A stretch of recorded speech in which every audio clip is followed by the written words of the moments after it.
শিক্ষাগুরু মা এবং মায়ের থেকে তালিম নিয়ে এখন কলকাতার প্রথম সারির টিভি চ্যানেল আকাশ আট সুপারস্টার ত্রিপুরার নাম উজ্জ্বল করে প্রথম স্থান অর্জন করল শেখেরকুটের 8 বছরের কন্যা রাজস্মিতা দাস বাবা রাজীব দাস।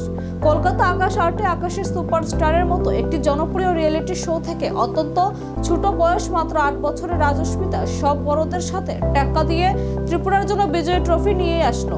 সে বুঝিয়ে দিল সঠিক উদ্দেশ্য ও অদম্য চেষ্টা থাকলে সব সফলতাকে অর্জন করা যায়। রাজস্মিতা দাস ও ক্লাস 3-তে পড়ে। আমরা খুবই খুশি যে ও কলকাতা স্থিত আকাশ চ্যানেলের আকাশ সুপারস্টার এই সিঙ্গিং রিয়েলিটি শোতে চ্যাম্পিয়ন হয়েছে এবং এই সুবাদেই আমরা সবাইকে খুবই আনন্দিত এবং এখানে একত্রিত হয়েছি।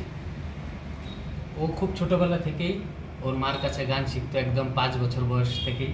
তখন থেকেই আমরা ভাবতাম যে ও খুব ভালো গান করবে এবং একদিন সব রিয়েলিটি শোতে জিতে আমাদের নাম আরও উজ্জ্বল করবে, ত্রিপুরার নাম আরও উজ্জ্বল করবে।